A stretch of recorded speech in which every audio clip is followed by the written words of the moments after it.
다시 드렸는데 그럼 저번에 제가 정리한 거 한번 보여드리면서 이유를 좀 말씀드릴게요. 먼저 제가 기출문제를 10개를 풀어봤거든요. 트렌드 분석을 해본 결과 일단 그걸 좀 보고를 해드리고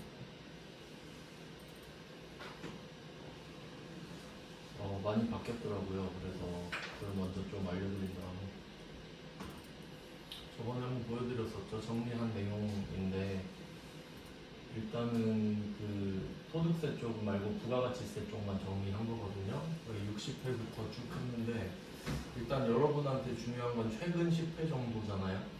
그래서 그걸 좀 분석을 해봤는데요. 이 부분이 부가가치세 신고서예요. 근데 보시면 제가 가산세만 파란색으로 해놨거든요. 중요한 가산세만. 보시면 느낌 딱 오시죠? 최근 저번이 116회였어요. 최근에 가산세 나온 게 106회. 2년 전이에요. 그러니까 좀 어떤 느낌인지 아시겠죠? 그래서 제가 저번에 드렸던 자료는 가산세를 종류별로 나누는 거거든요. 근데 시험에 안 나와. 그럼 의미가 없잖아요. 그러니까 제가 기출문제를 풀면서 현타가 좀 온 거죠. 트렌드가 많이 바뀌었다. 그래서 제가 자료를 다시 드린 거는 최근 거 116회부터 해서 한 10회분 정도? 근데 부가가치세 신고서가 없던 회차도 있거든요. 지금 여기 제가 점 찍어 놓은 데가 안 나온 데예요. 그래서 아마 한 8회분 정도 있는 것 같거든요. 그래서 결론은 그냥 해보자 이거죠. 최근 거를 해보자. 그러니까 가산세도 일부러 한 개 딱 넣어놨어요. 106회 걸로 넣어놨을 거예요. 그러니까 해보긴 해봐야 되니까.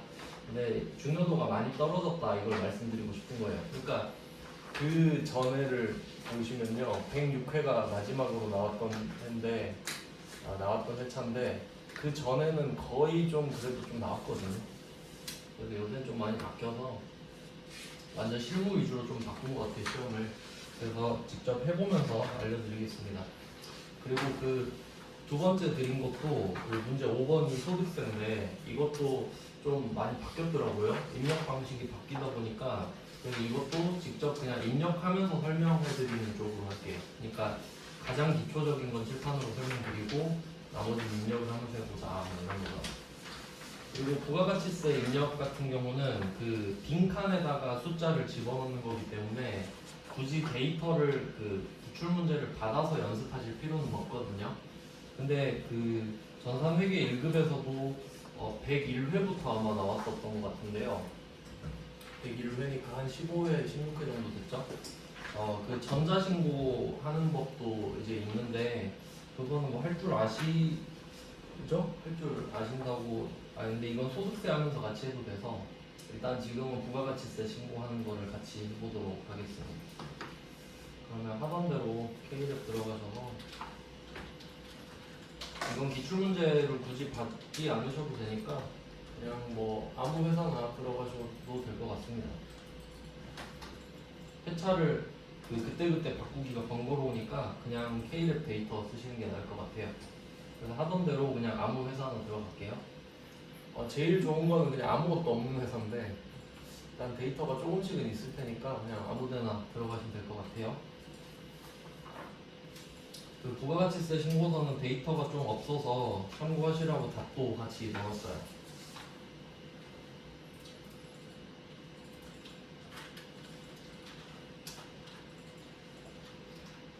네, 그러면 부가가치세 신고서 들어가서 한번 해보겠습니다. 배점은 보통 5점, 6점 이 정도로 나오고요. 전보된 가산세 중요도가 많이 떨어졌다. 입력하는 요령 위주로 보시면 되는데 굉장히 간단합니다. 근데 최근에 조금 좋은 문제들이 몇 개 있더라고요. 한번 같이 해볼게요. 일단 그 날짜는 원래 여기 언급한 대로 맞추셔야 되겠죠? 그러니까 4개 중에 하나죠. 신고기간이. 일단 116회 처음 드린 거는 일기 확정이라고 되어 있으니까 날짜는 4월 쓰고 엔터, 그 다음 6월 엔터 뭐 이런 식으로 입력하죠. 근데 지금 같은 경우 저는 데이터가 입력이 돼 있거든요. 그러니까 이런 것 때문에 데이터가 없는 회사가 제일 좋은데 이럴 때는 이제 날짜 입력하는 건 다 아시니까 저 같은 경우는 없는 데를 찾아봐요. 없는 데가 없으면 그냥 새로 만드는 게 좋긴 하겠네요. 이거 다 있을 것 같으니까 일단 거의 다 있으시겠네요. 그럼 그냥 회사를 하나 간단하게 만들죠. 페이퍼 컴퍼니 하나 만들어서 좀 번거로우시겠지만 K랩을 잠깐 껐다가 다시 켜주세요. 이거 한 번만 하면 계속 편하니까 연습하실 때. 지금 있는 회사들은 데이터가 다 입력이 돼 있으니까 그냥 하나 등록하도록 하겠습니다. 회사 등록 메뉴 있죠? 들어가서 그냥 맨 밑에 코드 번호는 그냥 아무거나 쓰시고 저는 그냥 1, 2, 3, 4로 하겠습니다. 1, 2, 3, 4에서 전산 세무 이급 이런 식으로 그냥 간단하게 하나 만들게요. 네, 구분은 법인 해주시면 되고 사용 여부는 사용 체크해 주시면 됩니다. 네, 그리고 회계 연도 있죠? 이것만 하나만 딱 입력해 주시면 돼요. 이거는 올해로 쓰시면 돼요. 제 1기하고 2024년 1월 1일. 네, 1월 1일까지만 쓰시면 뒤에 12월 31일은 지가 알아서 넣거든요. 이렇게만 입력해 주시면 돼요. 자, 그럼 등록이 된 거니까 여기까지 입력하시고 여기서 나가시고요. 아니 메인 누르셔도 되고 나갔다가 이제 회사 코드 고르는 거 있죠. 말풍선 여기서 방금 만든 거를 골라주시면 되겠습니다.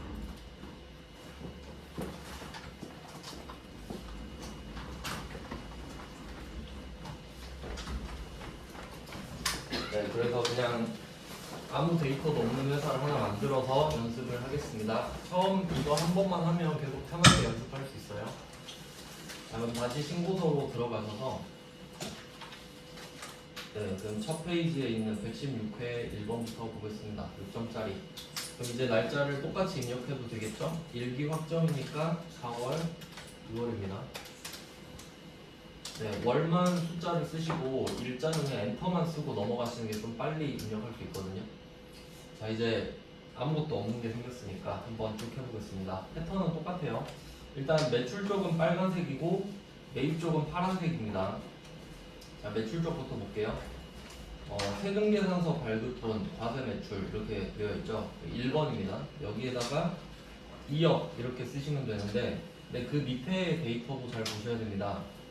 여기서 종이 세금계산서 발급분이 포함되어 있다 했죠. 이게 시험에 좀 잘 나오는데 자, 요거를 그러니까 이런 식으로 쓰면서 제가 하나씩 말씀드릴게요. 수험 포인트를. 그러면 지금 우리는 법인이잖아요. 법인은 전자세금계산서 발급 의무자입니다. 이렇게 돼 있어요. 그럼 우리는 전자세금계산서로 줘야 되거든요. 근데 여기서 종이세금계산서로 줬죠? 전자외. 그럼 이때는 가산세가 붙어요. 가산세, 그러니까 미발급 등 가산세 1%. 이게 시험에 진짜 잘 나옵니다. 네, 이렇게 써주시면 돼요. 그러니까 종이 세금 계산서를 발급했다 하면 미발급 등 가산세 1% 이거 딱 기억하시면 되거든요. 제가 하긴 했는데 세금 계산서를 발급은 했는데 하라는 대로는 안 해서 원래는 미발급 가산세가 2%예요. 근데 그 중에 1%만 매기는 거거든요. 그리고 또 확인하셔야 될 거는 1번 칸 이름을 잘 보시면은 세금계산서 발급분이에요. 전자가 아니라. 그러니까 여기에는 전자랑 종이가 다 포함됐다라는 걸 확인할 수 있어야 돼요. 그러니까 이거는 전자랑 종이 다 통틀어서죠. 그러면 여기에 2억을 일단 쓰시는 게 맞아요. 종이까지 포함해서니까. 네, 종이가 포함되어 있는 거 맞죠? 따로가 아닙니다. 그래서 2억이니까 0이 8개죠? 플러스 키를 잘 사용하시면 되겠죠. 200 플러스 플러스 이렇게. 그리고 빨간색 매출 쪽은 세액이 저절로 10% 0%가 입력이 되잖아요. 그럼 요거는 확인하시면 되고, 그리고 여기서 종이 가산세 붙잖아요. 그럼 바로 해야 되는데 이걸 좀 잘 확인하셔야 돼요. 우리가 전산회계 1급 때는 이 부가가치세 신고서를 조회용으로만 봤잖아요. 근데 이제 입력을 해야 되거든요.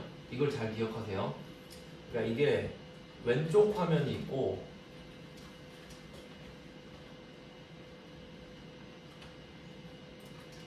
잠깐만 여기 키가 네, 이쪽 왼쪽 화면이 이게 메인이에요. 이건 절대 안 바뀌어요. 왼쪽 화면은. 근데 이 오른쪽 화면 있죠. 이 화면이 서브거든요. 근데 이게 왼쪽 화면이 그러니까 세 등분으로 나눠져 있다 생각하셔야 돼요. 그래서 이 파란색 부분 있죠. 오른쪽 부분. 이 부분이 바뀌어요. 그러니까 세 개예요. 한번 해볼게요. 그러면 맨 윗부분 있죠. 맨 윗부분 여기 뭐 1번 정보를 눌렀을 때 이 화면이 뜬단 말이에요. 예정 신고 누락분 이런 거 있죠. 이게 첫 번째 화면입니다. 근데 이제 조금 내려가서 여기다 이쪽에서 바뀌네. 이게 16번 있죠. 16번을 클릭하면 화면이 바뀌어요. 바뀌었죠? 이게 두 번째 화면이에요. 그리고 조금 또 내려가 봐요. 내려가면서 클릭하면 여기 24번에서 또 바뀌네요. 근데 여기서 포인트는 번호를 외우는 게 중요한 게 아니라 오른쪽 화면은 3개다. 이것만 기억하면 돼요. 그러면 3개라는 걸 알아야 뭐 바뀌는 걸 알잖아요. 근데 여기서 맨 밑에 세 번째 화면 있죠. 이쪽으로 가보시면 여기에 가산세가 있단 말이에요. 그러니까 세 번째 화면으로 가야 된다. 가산세 까먹기 전에. 그러니까 2억 쓰고 바로 여기에 종이가 포함됐네. 그리고 또 조심하실 거는 이게 별도로 따로 있다고 할 수도 있죠. 그럼 그때는 2억에 5천을 더해서 쓰신 다음에 가산세를 또 매기는 거고요. 자, 그럼 이때는 여기 미발급 등으로 돼 있잖아요. 미발급뿐만 아니라 그래서 여기 이 64번으로 지금 돼 있죠. 여기다가 5천만 원을 써주세요. 공급가액 기준으로 가거든요. 세액이 아니라 공급가액 기준으로 갑니다. 그래서 64번에 5천만 원을 써주시면 돼요. 자, 그리고 여기서 중요한 거는 지금 5천만 원을 여기서 쓰잖아요. 그럼 저절로 2%가 나와요. 왜냐면 이 미발급 가산세가 2%거든요. 근데 우리는 진짜 미발급이 아니죠. 전자를 발급하라고 했는데 전자를 미발급한 거죠. 그러니까 1% 미발급이거든요. 그러니까 요거를 1%로 따로 바꿔주시거나, 그러니까 이걸 그래서 잘 내는 거예요. 그러니까 이거를 5천 쓰고 답 나왔네 하고 넘어가면 안 되고요. 여기서 50만 원으로 바꿔주셔야 돼요. 그리고 방법이 한 개 더 있어요. 또 어떤 방법이 있냐면 이게 1%잖아요. 직접 바꿨잖아요. 근데 위에 보시면은 지연 발급 등 보면은 여기 100분의 1로 돼 있는 거 보이시죠? 이 1%거든요. 여기에 쓰셔도 돼요. 왜 그런지 이유를 말씀드릴게요. 그러니까 지금 우리가 뭔가 잘못했잖아요. 그러니까 이 5천만 원에 대해서 1%인 50만 원을 더 내는 거거든요. 근데 국세청 입장에서는 이름을 뭘로 하든 50만 원을 더 내겠다고 하기만 하면 상관없죠. 그러니까 정답 처리가 실제로 돼요. 그래서 편한 대로 하시면 돼요. 아, 나는 이거 1%인 거 알고 있다. 그러면 1% 그냥 쓰겠다 하시면 여기다 바로 쓰면 여기 1% 금액이 바로 나오겠죠. 그렇게 하셔도 되고, 직접 한번 해볼게요. 5천만 원 썼어요. 바로 50만 원 나오잖아요. 근데 이걸 두 개 쓰면 안 되겠죠, 당연히. 이 둘 중에 하나를 선택하시면 돼요. 그리고 또 여기서 포인트는 이게 그 가산세가 제가 저번에 가산세 구조는 설명드렸죠? 네, 이렇게 두 개로 나눠져 있는데 이 빨간 색깔이 처음에 설명드렸던 쉬운 가산세라고 설명드렸던 거.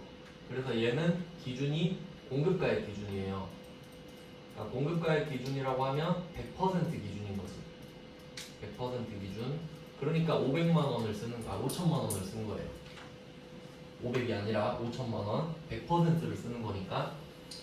그리고 이제 밑에 파란색은 방금 알려드렸던 2년 전에 나온 거, 최근에.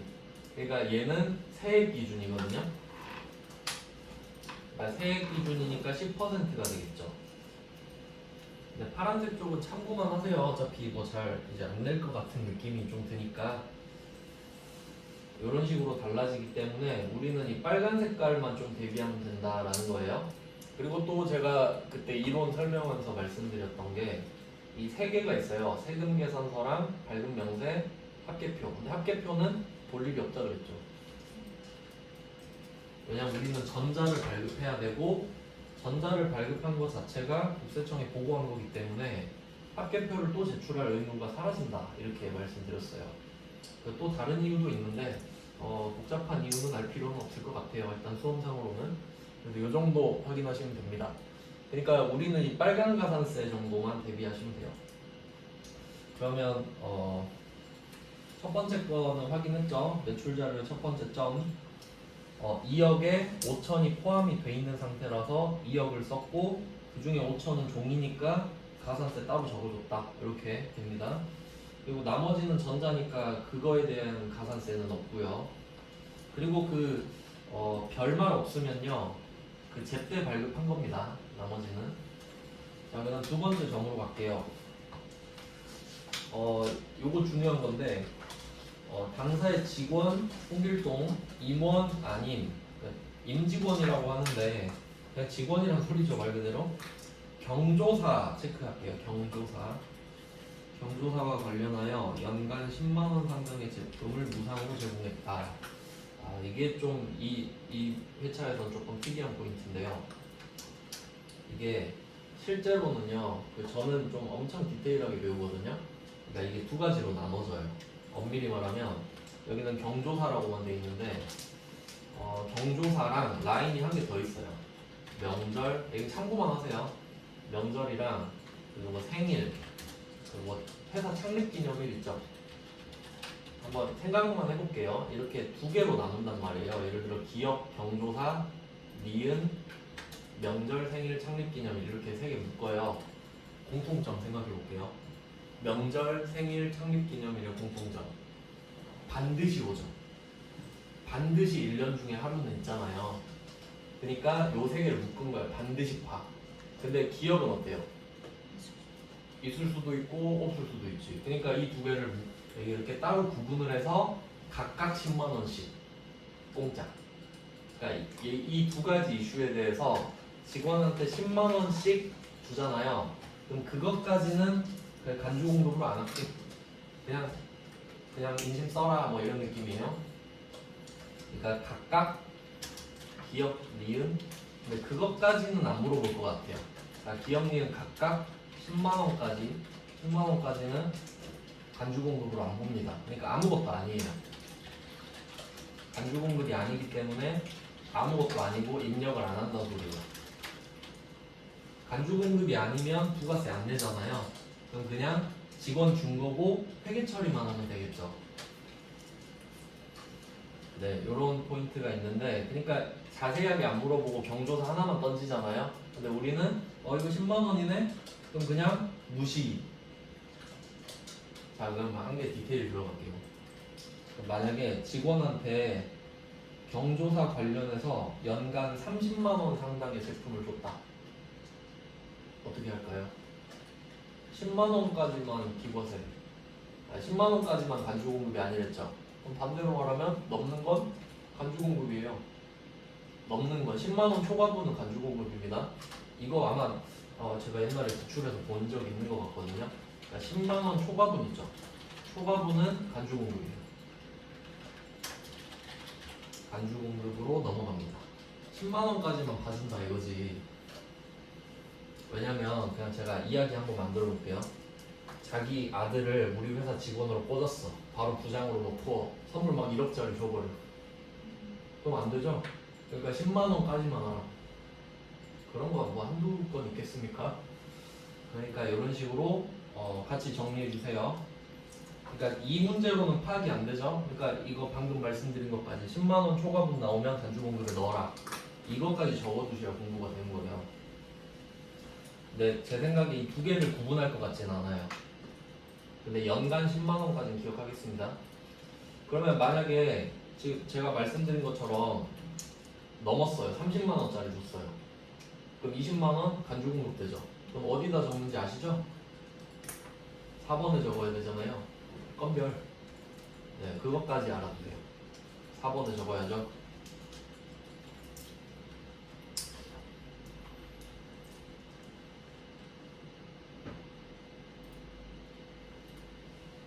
지금 확대 프로그램이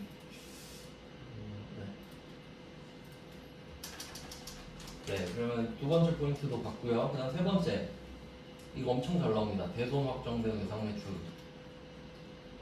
그러니까 이게 그 대손 같은 경우는 대손 이게 대손 시험이 진짜 잘 나와요. 그러니까 어디에 나오는지 한번 정리해 볼게요. 일단 그 제가 이거 대손세 공제 신고서 하면서 분계 알려드렸죠. 분계. 그러니까 일반 점표에서 대손 처리라고 해야겠죠? 대손 처리하고 대손금 회수하는 회계 처리 알려드렸죠? 일반 점표 쪽에서 이거 확인하시면 되고, 그럼 이거 관련된 내용이잖아요. 대손 처리를 한다든가 대손금을 회수한다든가. 그럼 이건 일반 점표에 나올 수 있고, 두 번째, 아예 부속 명세서 중에 대손세 공제 신고서 아예 한 주제로 나왔죠? 부속 명세서 중에. 근데 이걸 대비한다고 하기에는 조금 애매하죠. 잘 안 나오니까. 이것도 한 최근 2년 중에 한 번, 한두 번 나왔죠? 그 다음에 세 번째, 이게 사실 제일 중요해요. 이게 빈도수가 제일 높으니까. 지금 하고 있는 부가가치세 신고서. 그러니까 이렇게 세 가지로 문제를 낼 수가 있으니까 아주 좋은 주제죠. 그러면 지금 이 세 번째에서 어떻게 나오냐? 딱 답이 정해져 있습니다. 9번입니다. 9번이에요, 9번. 아, 8번 죄송해요. 8번. 번호가 있어서 참 좋아요, 신고서는. 그럼 이때 이 8번에 대손세의 가감 이렇게 돼 있죠. 또 이게 포인트인데, 가감은 가가 더하는 거죠. 가산, 감은 빼는 거죠. 이 부가가치세 신고서 중에 이거 잘 기억하세요. 이 부가가치세 신고서에 숫자 적을 수 있잖아요. 이 중에 유일하게 플러스 마이너스를 다 적을 수 있는 칸이 8번 뿐입니다. 유일해요. 그럼 나머지는 다 양수로 적는 거예요. 그러면 왜 플러스 마이너스가 가능할까? 아까 제가 일반 점수에서 힌트 드렸는데 대손 처리, 대손금 회수 둘 다 있을 수 있죠. 그럼 한번 생각해 볼게요. 대손금이 165만 원이잖아요. 그리고 이것도 혹시 기억나시나요? 그 대손세 공제 신고서 할 때 대손금이 165만 원이다. 근데 알고 보니까 대여금이네. 이런 문제 있었죠. 대여금. 대여금은 면세죠. 대여금은 부가가치세 안 붙잖아요. 돈 빌려주는 거는 그건 아예 대상이 아니었죠. 부가세가 없으니까.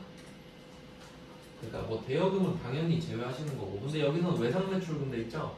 외상매출금이니까 부가가치세가 포함될 수 있는 거죠. 과세물건 파니까. 그리고 그 정확히 말하면은 외상매출금은 중소기업만 되는데 그런 전제도 빠졌네요. 그냥 중소기업이라고 치는 것 같아요. 별말 없으니까. 그럼 이때 부가가치세 대손세액이죠. 대손세액이 15만 원이잖아요.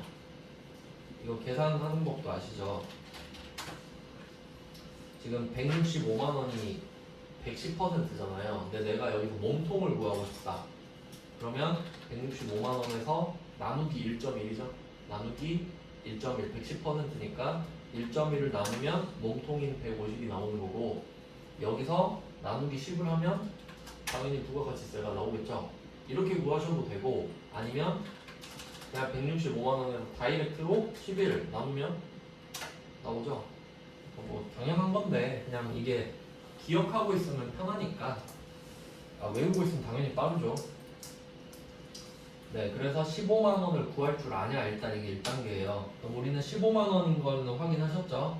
근데 여기서 포인트는 이 15만 원을 그러니까 못 받게 된 거냐 돈을, 아니면 회수를 한 거냐 이거거든요. 그러면 지금 우리가 165만 원을 못 받게 된 거죠? 대손 확정이니까. 그럼 이 대손 세율을 가지고 어떻게 할 거냐? 대손이 확정됐다. 그러면 국세청이 우리 보고 불쌍해야겠죠.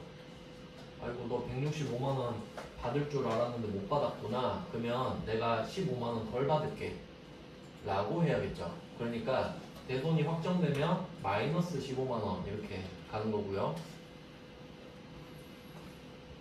그러면 이런 문제도 나올 수 있습니다. 100% 마이너스인 게 아니에요. 그럼 이런 문제도 분명히 있어요. 풀다 보면은 대손 확정되었던 거를 회수했다. 대손금 회수했다 나올 수 있겠죠? 그러면 다시 토해내야죠. 15만 원을 플러스 해주시는 겁니다. 네, 뭐 이거 그냥 외우시면 돼요. 이거 엄청 잘 나오거든요. 그러니까 대손이 확정되면 불쌍해서 빼준다. 그냥 이렇게 외우세요.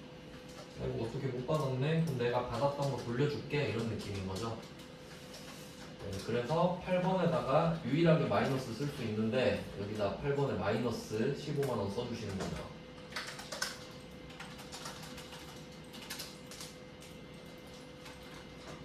마이너스 15만 원. 그리고 150만 원은 내가 못 받은 거니까 내가 감당해야죠. 이건 방법이 없습니다. 국세청은 부가세만 돌려주는 거고요. 자, 이렇게 하면 매출 자료는 끝났어요. 간단하죠. 그 다음에 매입 자료 가보겠습니다. 자, 매입 자료는 특이한 게 나눠져 있잖아요. 일반이랑 고정자산. 그리고 아마 이거 정리하면서 봤던 것 같은데 이 고정자산은 잘 기억하세요. 이걸로 수험 포인트 나옵니다. 유무형자산입니다. 얘는. 그러니까 이게 부가가치세에서만 쓰는 이상한 단어예요. 우리 회계에서 고정자산이란 말 안 배우잖아요. 그래서 부가가치세에서는 그냥 유무형자산을 고정자산이라 하는구나 이 정도 좀 외워주셔야 되고요. 그리고 한 가지 포인트가 더 있는데 감가상각자산. 감가상각 계상자산인데 그냥 감가상각 계상자산 좀 기억해 둘게요. 이거 왜냐면 애매하게 알고 있으면 계속 좀 찜찜해요. 네, 그러면 이거 이름 확인했어요. 그러니까 고정자산, 그러니까 감가상각 자산이면 11번을 쓰는 거고 그게 아니면 10번 이렇게 가는 거예요. 우선순위가. 그럼 한번 내용 볼까요? 매입 세금 계산서라고 돼 있는데 자 여기서 제가 좀 디테일한 것까지 좀 설명드리면 여기서는 종이랑 전자랑 구분 안 돼 있죠. 받는 거는 내가 통제할 수가 없죠. 받는 거는 쟤가 전자 주면 전자 받는 거고 종이 주면 종이 받는 거죠. 그러니까 그거에 대한 가산세는 없습니다. 매입 쪽은 잘 알아두세요. 혹시 헷갈릴까봐 말씀드립니다. 미리. 자 그러면 아래쪽 내용을 보겠습니다. 자동차 산 게 2천만 원 포함이 돼 있고요. 그리고 접대 500이 포함이 돼 있죠. 그리고 나머지는 이제 얼마가 돼서 1억 2천이 됐을 텐데 그럼 일단 이 자동차 있잖아요. 자동차는 여기서 중요한 거는 세액공제가 되는지 안 되는지가 중요하죠. 당연히. 근데 세액공제 되는 거죠. 999cc니까. 그럼 얘는 일단 된다. 그리고 감가상각 자산이죠. 그러니까 얘밖에 지금 감가상각 자산이 없잖아요. 그러면 11번을 써주세요. 자동차 2천만 원. 그리고 세액은 따로 써주셔야 돼요. 매입 쪽은. 왜냐하면 영세율 때문에 영세율이 거의 없긴 하지만 있을 수가 있기 때문에 따로 쓰게끔 돼 있어요. 2천에 200을 써주시고 그 다음에 접대는 감가상각이 당연히 물론 접대 목적으로 구입한 물품은 절대 고정자산이 될 수 없습니다. 왠지 생각해 보시면 줄 거잖아요.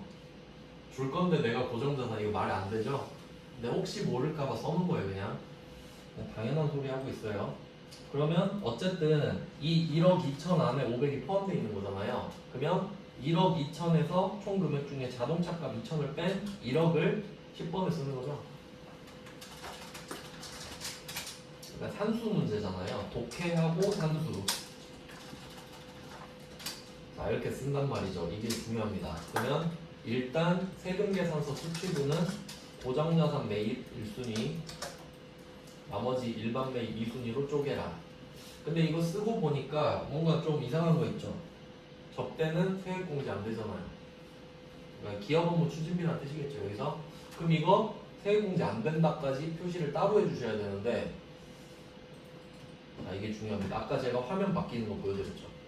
첫 번째 화면 그리고 두 번째 화면이 16번 여기서 바뀌는데 뭐 번호를 외울 필요는 없어요. 근데 이쯤이다 이제 눌러본다는 게 중요하죠. 그럼 16번 누르면 자, 두 번째 화면에서 50번이죠. 공제받지 못할 메이트. 여기에 적대비 금액을 한 번 더 써주세요. 500. 이게 시험에 잘 나옵니다. 그러니까 두 번 써야 되는 거죠. 두 번.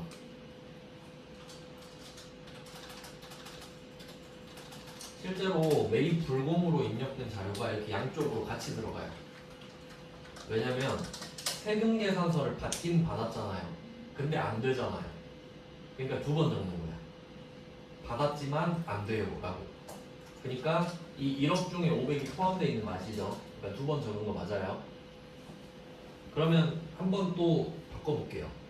이거 그 배기량 자동차 999였잖아요. 그럼 1999면 1998 뭐 소나타 났다. 그러면 얘도 불공이죠. 그러면 왼쪽에 10번에 1억, 11번에 2000 이건 안 바뀌잖아요. 근데 바뀌는 거 하나 있죠. 여기 50번에 2500으로 바꿔야 되죠. 자동차 배기량 커지면 자동차도 불공이잖아요. 그러니까 그것만 잘 캐치하시면 된다 이거지. 그래서 불공은 무조건 나온다 생각하시면 돼요. 왜냐면 두 개 써야 되기 때문에. 세금 계산서를 두 개로 나눠서 써야 되는 거랑 불공을 같이 써야 된다는 것까지 주면은 좀 헷갈리거든요. 그래서 요거 아주 중요한 포인트입니다. 네, 매입은 이걸로 끝이에요. 네, 그 다음에 마지막에 유의사항 볼까요? 이것도 은근히 여기서 많이 틀립니다. 잘 안 봐가지고. 그러니까 뭐 첫 번째 세부담 최소화를 가정한다는 당연한 말이죠. 세금을 최대한 덜 내게 해봐라. 근데 우린 선택권이 사실 없어요. 시키는 것만 하면 되고요. 그다음 두 번째 제시된 것만 해라. 그러고 있어요.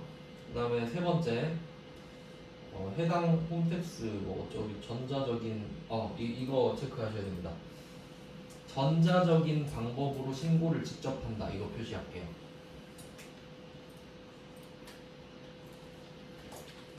네, 부가가치세 신고할 때 부가가치세 신고 1년에 2번 하는 거예요. 그러니까 정확히 말하면 4번이지만 그러니까 1기 확정, 2기 확정 이렇게 2번 있죠. 이때 내가 직접 홈택스로 신고하잖아요.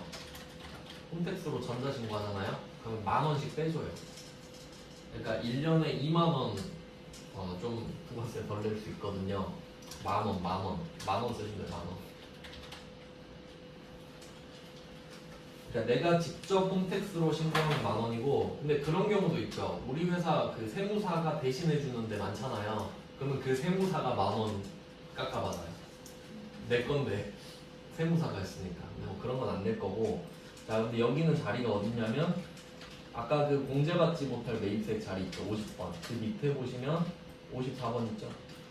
여기 전자신고 및 전자고지 세액공제 여기 10,000원 써주세요. 이건 세액공제니까 당 10,000원 빼주는 겁니다. 그래서 10,000원 이게 아예 금액은 막혀 있죠. 네, 이렇게 써주시면 돼요. 네, 그러면 이게 신고도 완성이거든요. 간단하죠? 이렇게 해서 6점이에요. 저는 지금 화면 확대하는 거 자꾸 지워져가지고. 네, 별로 안 어렵죠? 네, 이제 첫 번째 거는 조금 설명드리느라 제가 좀 오래 걸렸는데 두 번째 건 빨리 볼 수 있겠죠. 한 개 더 하고 있읍시다.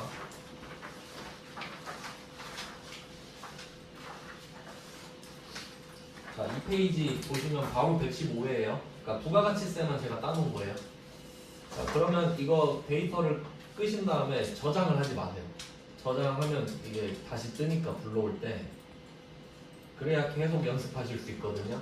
그러니까 신고서 연습하실 때는 그 기출문제 데이터로 하지 마시고 이런 식으로 연습하시는 걸 추천을 드릴게요. 일기 확정 똑같죠? 4월, 6월 입력해 보겠습니다. 엄청 간단해 보이죠? 자, 그럼 매출 자료부터 볼게요. 첫 번째, 전자 세금 계산서. 이거 그냥 넘어가면 안 되죠? 아까 배우셨으니까 그냥 간단하게 정리하면서 갈게요. 전자 세금 계산서 발급했다. 이 말은 어떻게 해석해야 돼요? 가산세 없다. 나 할 거 잘했다. 그럼 뭐 할 거 없으니까 그냥 1번에 5억을 딱 써주시면 되죠. 그러니까 종이 세금 계산서가 아니란 소리잖아요. 근데 보니까 이 중에 100만 원짜리는 늦게 발급했다 그러죠. 그러니까 이거 날짜로 주면 풀 줄 아셔야 되죠.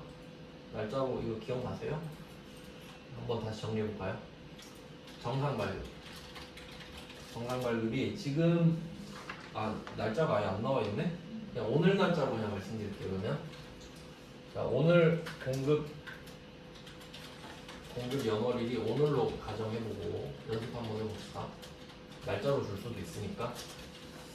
2024년 11월 16일에 공급을 했어요. 오늘 우리가 물건 팔았습니다.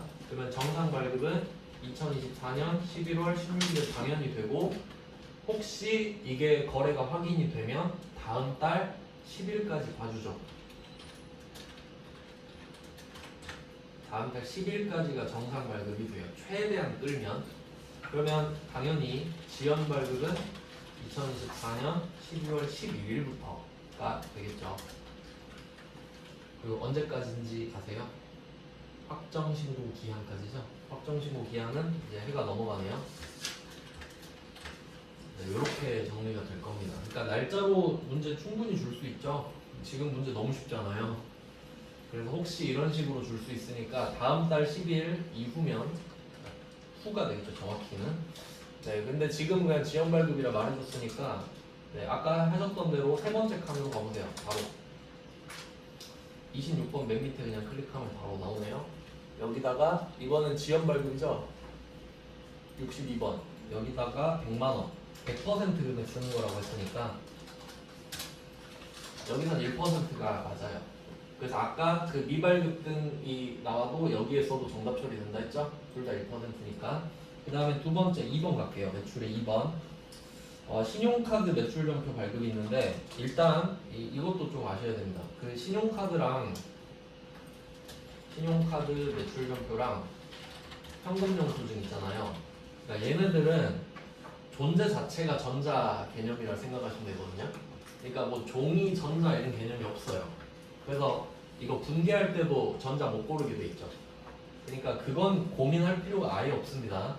전자냐 뭐냐 그런 거는 필요가 없어요. 그리고 얘네들은 기본적으로 기본값이 공급대가입니다. 이거 중요해요. 기본값이 공급대가. 그러니까 지금은 말을 해줬잖아요. 말을 해줬죠. 공급대가라고. 근데 가끔씩 그냥 금액만 딱 던져주는 경우 있단 말이에요. 그럼 그때는 얘네들은 당연히 부가세가 붙어있구나 이렇게 보셔야 된다고. 그러면 여기서는 뭐 말을 해줬지만 정확하게 6천만 원에 600만 원이 붙어있다 이렇게 보셔야 되죠. 세금 계산서는 기본값이 공급 가액이고요. 자, 근데 여기서는 아래쪽에 괄호가 중요하네요. 전자세금계산서 발급 매출 공급가액 1,000만 원이 포함됐다. 이거 독해 문제죠? 그럼 해석해볼까요? 전자세금계산서 발급분이 5억이잖아요. 그리고 신용카드 매출점포 발급분이, 그러니까 지금 공급가액 기준으로 갈게요. 6천만 원이죠? 공급가액으로 비교하면, 근데 이 중에 1,000만 원 있죠. 6천만 원 중에 1,000만 원. 이 부분이 세금계산서 발급분 안에 들어가 있다는 소리잖아요. 그러니까 1,000만 원짜리는 세금계산서도 주고 카드점표도 줬다는 소리네. 가끔 중복되는 거 나왔었죠. 그러면 그 1,000만 원 분은 전자세금계산서 쪽으로 넘어가 버리는 거니까 마이너스 1,000을 해서 5천만 원을 적으라는 소리입니다. 이 정도 확인하실 수 있죠. 그러면 3번에 5천만 원을 적어주시는 거예요. 1,000만 원은 전자 쪽으로 넘어간 상태니까. 그래서 여기 이 1,000만 원을 그 위에 있는 5억에다가 화살표를 딱 꽂아가지고 포함되어 있다. 뭐 이 정도 표시해 두시면 되겠네요. 이런 거는 독해니까 좀 천천히 읽어보면서 생각을 해봐야 되는 문제죠. 네, 이렇게 금액이 겹치는 부분을 정리를 해줬고요. 아니면 이거 정리 못하면은 부가세 우리 100만 원 더 내야 됩니다. 맞죠? 왜냐면 1,000만 원은 물건 2개 판 거 아니잖아요. 그 다음에 3번 갈게요. 해외 직수출. 직수출은 영세율이 적용되는데 세금계산서 발급은 안 하죠. 그래서 영세 기타 6번에다가 써주시면 돼요. 3,000만 원을 적어주시면 됩니다. 6번에. 그리고 얘는 영세니까 종가세가 따로 없죠. 그 다음에 매입 가겠습니다. 매입. 자, 매입 1번 보시면 전자 세금계산서 수취돼 있는데 매입은 전자 상관없다 그랬죠? 매출은 전자 중요해요. 매입은 전자 안 중요하죠? 매입은 종이어도 가산세 없습니다. 제가 주는 걸 어떻게 해요? 그냥 받아야지. 그래서 이거 혹시 헷갈리실까봐 계속 말씀드립니다. 자, 그러면 일반 3억 2천이라고 그냥 이거 너무 쉽게 줬는데 10번에 그냥 3억 2천 적어주세요. 세액은 3천이에요. 요거는 아무런 이슈가 없네요. 이건 불공 이슈가 없어요. 자, 그러고 나서 2번을 준 거죠. 신용카드로 매입한 거 한번 써봐라 라고 말을 하고 있습니다. 그럼 지금 이 오른쪽 화면이 첫 번째 화면인 상태 있죠. 자, 위쪽 클릭하면 첫 번째잖아요. 여기서 14번 네, 요 부분 14번 오른쪽 밑에 있죠. 그러니까 이 14 그 밖에 공제매입세액이 요 합계가 이렇게 들어간다고 보시면 되거든요. 여기 보면은 신용카드 매출 수령금액 합계표 있죠. 이게 신용카드랑 그 현금 영수증까지 같이 들어가는 칸이에요. 여기다 한번 써볼게요. 그럼 여기서 신용카드 매입 공급 대가가 1,210만원. 그럼 이거 아까 제가 알려드렸죠. 1,210만원 이렇게 계산하면 복잡하니까 여기다가 나누기 1.1을 해가지고 1,100으로 만들어놔요. 네, 공급 어차피 이렇게 쪼개서 입력해야 되죠. 근데 이 중에 에어컨 330. 그럼 여기서 300을 빼는 거죠. 1,100도 100%고 지금 330은 100% 만들면 300이니까 암산 가능하죠. 그럼 여기서 300은 이 42번의 고정 매입 있죠. 300 그리고 30 쓰고 1,100에서 300을 뺀 800을 일반 매입에다가 써주시면 되겠죠. 그냥 이런 산수예요. 그러니까 합쳐서 1,100이 될 거고 합쳐 110이 되고 합치면 1,210 맞죠? 그러니까 좀 이렇게 숫자 갖고 장난치는 거 정도입니다. 네, 그리고 또 중요한 게 있는데 요 부분 있잖아요. 요 부분은 요 부분도 불공 나올 수 있죠. 불공 나올 수 있잖아요. 이 부분은 신용카드 쪽은 불공 나오면 아예 제끼입니다. 세금 계산서는 2번 적잖아요. 근데 얘는 아예 안 적어요. 예를 들어볼까요? 그러니까 예를 들면 지금 이 문제가 에어컨 구입비잖아요. 이게 뭐 중고 모닝 구입비다 이렇게 모닝 하면 안 되지. 중고 뭐 액센트 이런 거 옛날 거 뭐 1300cc 이런 거 샀다. 그러면 아예 안 적는 거라고. 고정돼 있네. 알겠어요? 그러니까 이쪽은 불공이라는 개념이 없어요. 그러니까 세금 계산서는 받은 게 중요하니까 받았다고 한번 쓰고 안 된다고 또 한번 써주거든요. 그래서 차감 개념인데 신용카드 쪽은 아닌 걸 그냥 안 쓴다는 소리예요. 이거 어차피 뭐 뒤에 문제 나오니까 일단 이 정도 설명드리고 이번 회차 되게 쉽게 나오네요. 합격률 높았을 것 같아요. 그 다음에 누락분 가야죠. 매입의 3번 보시면 예정 신고 시 누락된 세금계산서 매입 일반 공급가액 있네요. 요거는 그 첫 번째 화면, 오른쪽 화면이 첫 번째 화면인 이 상태에서 자, 예정 신고 누락분이 매출도 있고 매입도 있단 말이에요. 근데 여기서 중요한 거는 예정 신고 누락분이라는 소리는 지금의 확정 신고란 소리예요. 그러니까 이런 거죠. 자, 뭐 그림으로 간단하게 보면은 자, 1월, 3월이 예정이고 4월, 6월이 지금 확정이죠. 그럼 여기서 내가 뭐 여기서 빠뜨린 게 있단 말이에요. 이게 예정신고 누락분이죠. 근데 이게 매출일 때랑 매입일 때랑 아예 다르거든요. 생각해 보시면 만약에 우리가 매출 쪽을 누락을 했잖아요. 그럼 국세청 입장에서는 너 탈세하려고 그랬네? 라고 해요. 너 왜 그때 낼 거를 안 냈어? 너 안 내고 버티를 하다가 지금 양심에 찔려서 늦게 신고하는 거지. 이런 느낌이에요. 그러니까 이 위쪽으로 가면 가산세가 붙어버리는 거예요. 그 어려운 가산세 있죠. 아까 시험에 잘 안 나온다 했던 거. 그러면 매입 예정신고 누락부는 어떠겠어요? 원래 내가 예정 때 세액공제를 더 받아야 됐었죠. 근데 그때 못 받고 지금 받으려고 하는 거잖아요. 그럼 국세청 입장에선 전혀 지들 손해 아니죠. 오히려 우리 손해 아닙니까? 그러면 매입 예정신고 누락부는 뭐 잘 좀 하지 그랬어 하고 넘어가요 그냥. 그러니까 가산세가 없지. 그러니까 매출 쪽만 가산세가 있고 매입 쪽은 가산세가 없다. 이거는 한번 이해하시고 외우면 되죠. 시험에 잘 나오니까. 그래서 보통 요즘에 그 어려운 가산세가 안 나온다 그랬잖아요. 그러니까 일부러 예정신고 누락분에서 매입만 된다고요. 왜냐면 그럼 가산세 없죠. 근데 그거 알고 있느냐 이거지. 네, 그래서 우리는 뭐 알고 있으니까 적으면 됩니다. 네, 여기에다가 그 여기 일반 이렇게 써 있는데 그냥 세금 계산서는 한 칸밖에 없거든요. 예정신고 누락분은 그렇게 막 세밀하게 적지 않아요. 그래서 여기 38번에다가 금액을 써주시면 돼요. 1000만원 쓰고 100만원 쓰고.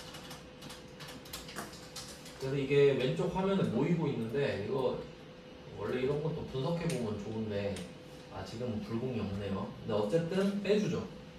이것도 더 빼준단 말이에요. 같은 일기이기 때문에. 그럼 이제 매입 끝났어요. 비고로 갈게요. 비고의 1번. 지난해 발생한 매출 채권이 해당 거래처의 파산으로 대손이 확정됐다. 그럼 여기서 첫 번째 해야 될 거 11로 나눠서 50만 원부터 구해야 되죠. 그리고 얘를 어쩔 거냐? 대손이 확정됐잖아요. 그럼 불쌍하니까 빼준다 그랬죠? 마이너스 8번으로 가서 마이너스 50 써주세요.